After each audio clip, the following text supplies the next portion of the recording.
பொருளாதார திட்டத்திற்கான 4ஆம் கட்ட அறிவிப்புகள் குறித்து மத்திய நிதியமைச்சர் திருமதி நிர்மலா சீதாராமன் தற்போது செய்தியாளர்களை சந்தித்து வருகிறார். அதன் நேரலையை காண்போம். Building a Atmanirbhar Bharat. We have been announcing in several tranches the various steps that we want to take to give a stimulus, to help and to extend that little assistance which as a government we should and do it in time, and therefore we had a Pradhan Mantri Garib Kalyan package. Post that we also ensured that people don't suffer with having to file their returns or comply with taxation and related things. So in stages we have announced relief for the MSMEs, NBFCs and so on. But importantly, Prime Minister had also said in building a self-reliant Bharat, we should prepare ourselves also for tough competition so that we become strong, we are able to be first of all self-reliant and at the same time be sure we are strong enough to face the challenges of the global value chains and also be ready to integrate. I repeat, when we talk of self-reliant Bharat, when we talk of Atmanirbhar Bharat, we are not looking inwards. It's not isolationist policy. It is certainly making India strong, making India rely on its strength and be ready to face the global challenge. Many sectors need policy simplification, whereby we can make it simpler for people to understand what that sector can provide for them, how they can participate in that sectoral related activities, bring in transparency in processes, and so on. So once we decongest sectors, we can also provide the necessary boost. That sector too will become strong enough and competent enough to provide the necessary boost for growth and employment. And as you all know, the Prime Minister has a very strong track record in taking up reforms, deep systemic reforms. I'll just highlight those reforms which are worth recalling. And on those reforms, it was public knowledge and all of you all covered extensively the efforts that had gone to take everybody on board so that those reforms become everyone's reform. DBT, the direct benefit transfer. Today it's become very useful for us to be able to directly give money in the hands of people. GST, which had been pending for a very long time, all states were taken on board and GST brought in one nation, one market. IBC, companies waited for decades to have their insolvency related matters settled. Limited success was felt through the various other programs, schemes which existed, SARFAESI or BIFR and so on. Then the several steps which were taken for ease of doing business so that India becomes an attractive destination for investment.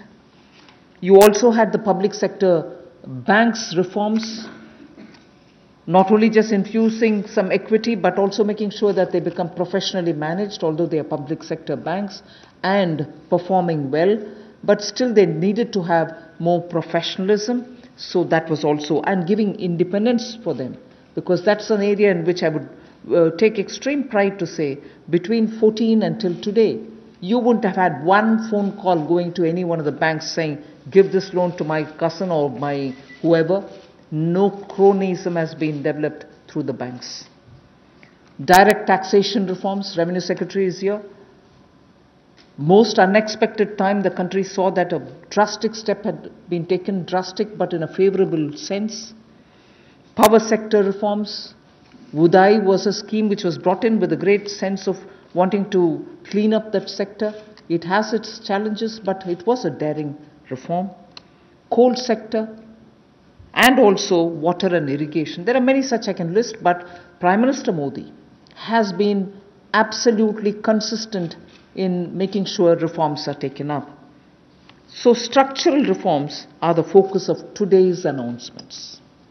Today's announcements are focusing on structural reforms. The sectors in which these measures will be impacting are those sectors with these reforms which are going to be the new horizon for growth. And therefore, we see great potential in more investments which can be drawn with the reforms that we are announcing today. More production can be clearly marked, and certainly it will lead to a lot more employment possibilities.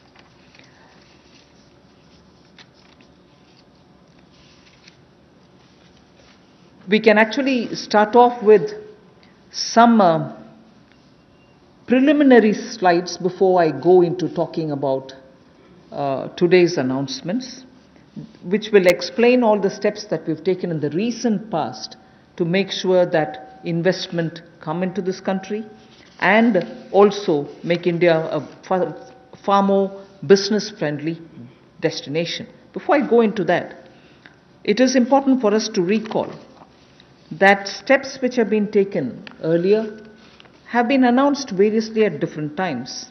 And because of the lockdown and because of COVID, I think time feels like as though it's been a long time since the budget was presented.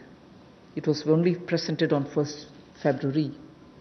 And just as soon as the finance bill got passed, the Parliament also had to very quickly close for the reasons of social distancing and so on.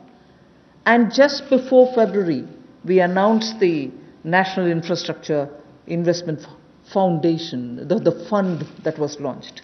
So, and therefore such steps have been taken.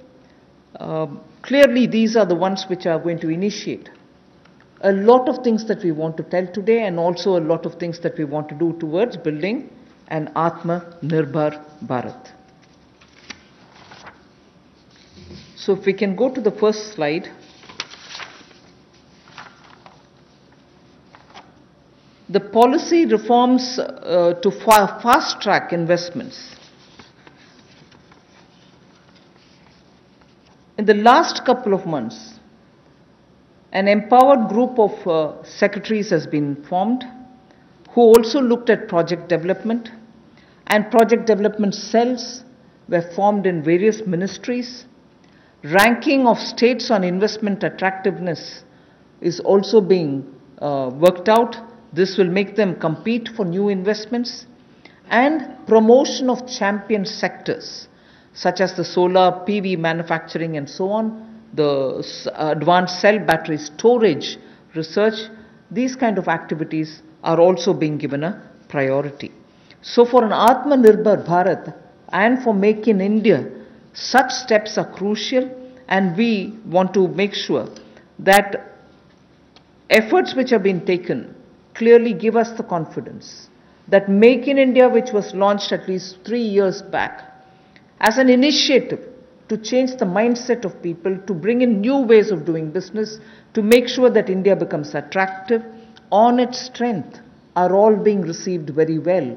So today, if I look at Make in India for Atmanirbhar Bharat, the foundation was laid earlier, and many investors have found that India's market, size of India's market, the aspirational middle class, the rule of law which prevails, and also making sure the talent pool which exists in India makes India an attractive destination for producing for India and also for producing in India and exporting from India. So that is exactly what has been shown here, and incentive schemes are being given for these champion sectors. So we need to clearly understand the purpose with which, when we talk of Atmanirbhar Bharat, it is on all these steps building India's strengths.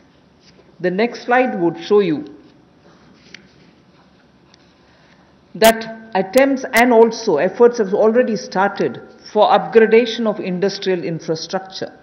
I'm saying all this because the reform steps that I'm going to announce will have all these also having a play in the various steps that we are announcing.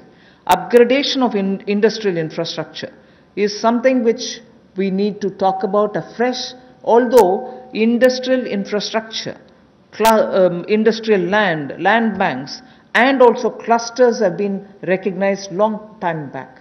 But they're all somewhat being utilized, many of them lying unutilized. So now using technology, we are making sure these land parcels are, through GPS, GIS mapping, are able to be identified, location cleared, their challenges being identified, common facilities which have to be created will all be done. 3,376 industrial parks and estates and SEZs have between them, have among them 5 lakh hectares, all of them mapped as industrial information system can map them for future use. So this will be a part of the portal which will be running, so that it will be available for any future potential investor to say, I know land exists there, we can go set up a business there. In the meanwhile, the state government working with the center is going to provide all the common facilities. So all industrial parks also will get ranked by 2020-21, so that we know what is the level of readiness that they have and how ready they are for competition. So with this said as a broad introductory statement, I just want to highlight the 8 sectors about which we are going to talk, where reforms are being brought in: coal, minerals, defense production.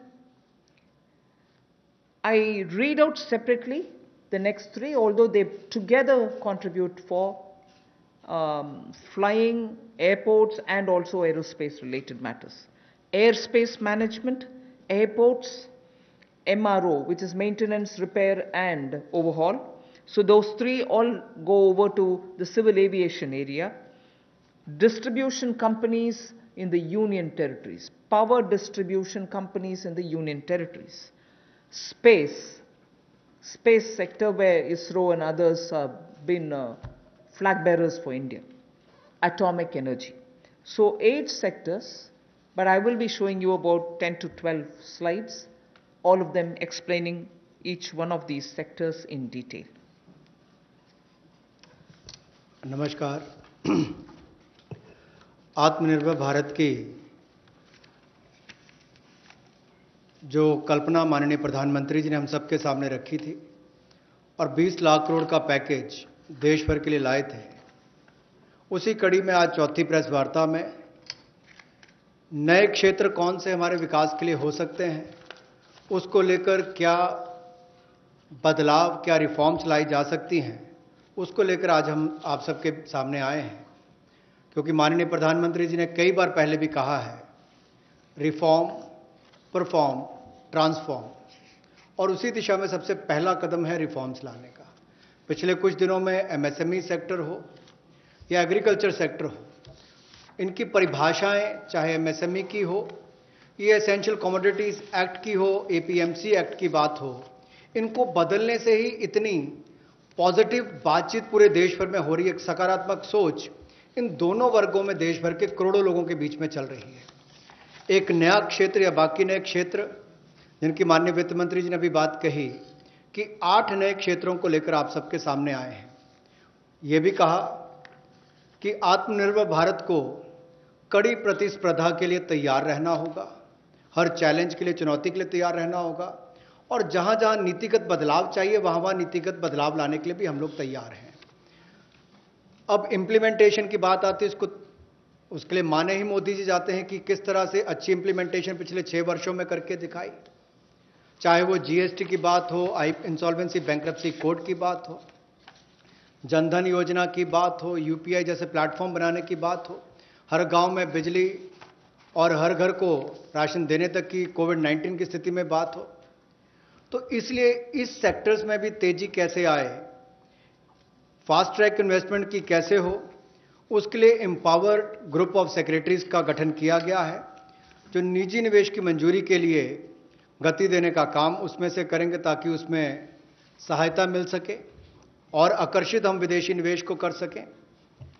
प्रत्येक मंत्रालय में project development cell बनेगा जो ये तय करेगा कि किस क्षेत्र में निवेश आ सकता है, कौन निवेशक हो सकता है, इनसे बातचीत करेगा और राज्यों से और केंद्र से बात भी करेगा ताकि निवेश करने वाले को कहीं पर दिक्कत ना आए।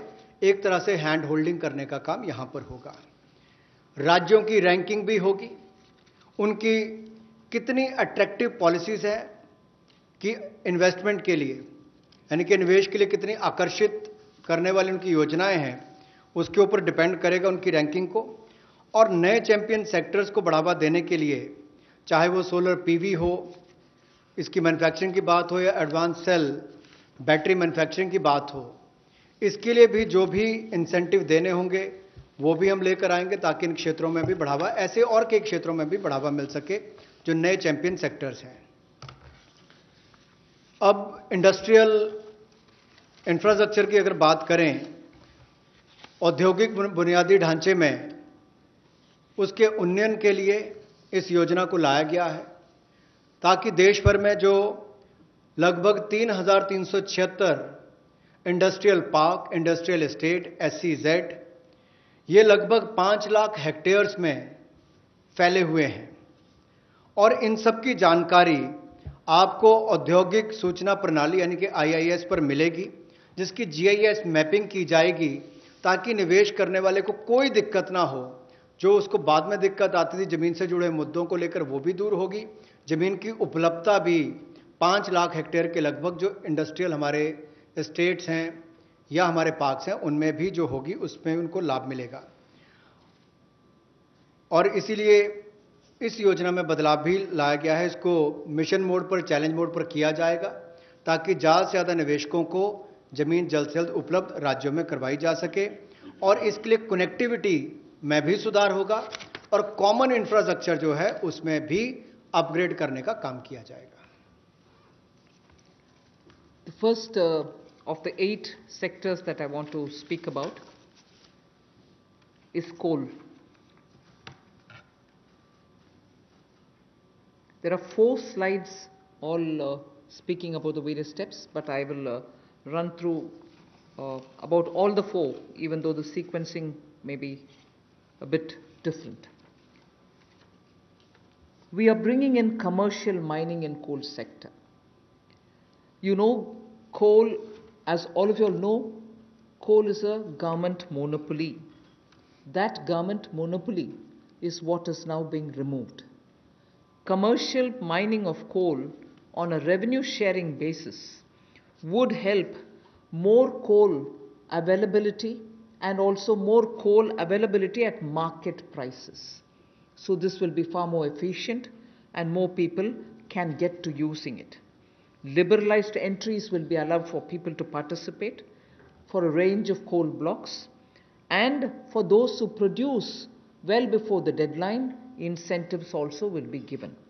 But let's first understand, if India, which is the 3rd richest or which has the 3rd largest and 3rd large valued coal availability in its mines, in untapped mines, meaning it has the 3rd valuable deposit of coal, and we still import coal, and we still sometimes feel that the energy sector is suffering because raw material is not available.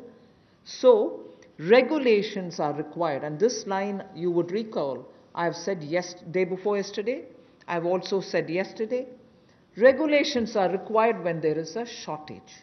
But this country has got abundant coal, and we've been regulating it, suffocating it from producing ample quantity of coal which will be required by the industry. Economy can be benefiting from this kind of opening up. Of course, we are conscious that coal is not so environment friendly. So in order to have coal converted into gas, we are providing incentive so that coal is also used, but the environment commitments of India are honored and we benefit from gasification of coal. And also the coal bed methane also will be auctioned, so that these coal beds which are with Coal India but untapped also can benefit the country. So the coal bed methane extraction also will happen through auctioning. 50,000 crores will be spent by Government of India for creating evacuation infrastructure. Because after the coal is mined, brought to the pit head, you don't have enough right kind of infrastructure to have this coal, mined coal, evacuated from there. So 50,000 crores is being given to ensure that evacuation infrastructure is provided. So this is, in short, what is being done to bring in reforms in the coal sector.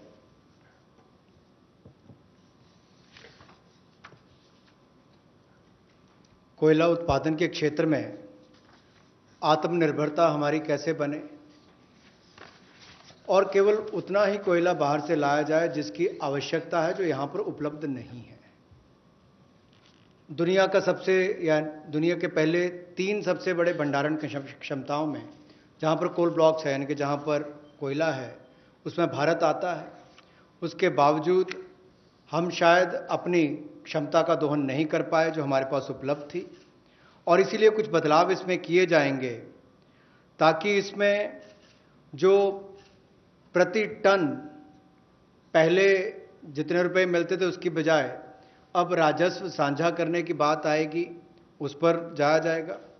और जैसे पहले जो steel plant चलाते थे, बिजली का उत्पादन करते थे, केवल उनको मिलता था, इसके लिए ओपन ऑक्शन भी होगी ताकि ओपन मार्केट में सेल कर सकें, ज़्यादा लोग इसमें आए, ज़्यादा इसका खनन हो सके, और इससे देश की अर्थव्यवस्था को और देश के उद्योग को भी बल मिलेगा। लगभग 50 ऐसे नए ब्लॉक्स खनन के लिए नीलामी पर आने वाले समय में उपलब्ध करवाए जाएंगे, और इसमें अपफ्रंट पेमेंट की सीलिंग होगी। कोई पात्रता के बड़ी कंडीशन जिसमें नहीं है इस तरह की, केवल उनको अपफ्रंट पेमेंट करनी है। और यही नहीं, इसके अलावा जो पार्शली एक्सप्लोर्ड थे हमारे खदान, उनको भी देने का काम किया जाएगा ताकि उनका भी खनन और किया जा सके और उसका लाभ भी मिले। कहीं ना कहीं आंशिक रूप से ये जो अन्वेषण हुआ था, अब इसको निजी क्षेत्र को देकर जल्दी उसमें और लाभ मिल सकता है, और प्लेयर्स आएंगे तो खनन ज़्यादा हो पाएगा। और जो अपना समय से पहले खनन की प्रक्रिया को पूरा करता है तो उसको भी इंसेंटिवाइज करने का काम कुछ ऐसे प्रोग्राम्स के माध्यम से किया जाएगा। गैसिफिकेशन के लिए नई अलॉटमेंट्स की जाएंगी ताकि अलग अलग इसमें डाइवर्सिफाइड अपॉर्चुनिटीज मिल सकें उनको। रेवेन्यू शेयर में उनको रिबेट मिलेगा जो सक्सेसफुल कोल बिडर्स होंगे। और यही नहीं, इसके इंफ्रास्ट्रक्चर के डेवलपमेंट के लिए, आधारभूत ढांचे के डेवलपमेंट के लिए लगभग 50,000 करोड़ रुपया खर्च होगा।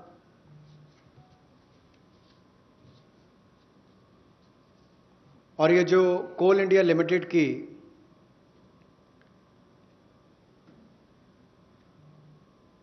एनहांस्ड एवैक्यूएशन की हम बात करते हैं, एनहांसीआईएल जो कोल इंडिया लिमिटेड की जो खदानें हैं, उसके लिए भी कोल प्रोडक्शन प्राइवेट ब्लॉक्स को दी जाए, उसके लिए भी इसमें अवसर उपलब्ध होंगे। I move to mining of minerals. We spoke about coal all the while, now we talk about minerals. Minerals, the sectoral reform that we want to bring in order that we have a boost given for growth of the sector, better employment potential, and bring in state-of-the-art technology, is to now have a seamless composite exploration cum mining cum production regime. Earlier, somebody was doing the exploration, someone else had to again come and undergo the whole process of auction, bids and so on to start the mining, and then once the mining activity starts, the production is subsequent. All these were dealt with in separate silos. So now what is being suggested is to, for ease of everybody participating and also the stakeholders, a seamless composite exploration cum mining cum production regime is being brought in. So there is no uncertainty for somebody who invests a big quantum of money for exploration whether he'll be able eventually to even to mine the mineral. So that system is going to make it easy. 500 mining blocks would be offered through this open, transparent mechanism. And if I take the example of aluminium, the way in which things had happened, the prevailing by the prevailing setup, if somebody wants bauxite, which is a necessary raw material for aluminium, he had to go for an auction for bauxite. And then he would realize that he doesn't have enough power to generate, or power supply is erratic. Then he would turn around saying, can I have some coal from somewhere? If he doesn't get it, or if he doesn't have enough power supply, he ends up sitting with the raw material but not being able to produce aluminium. So many such people had left this country and gone and invested elsewhere because of these mismatched policy. So what we are now taking the example of aluminium telling you is joint auction of the necessary two, like bauxite and coal, will happen so that it can enhance aluminium industry's competitiveness and will help aluminium industry now to reduce electricity costs, because they would be given the coal, they can gasify it and then use it, or use it in the other way.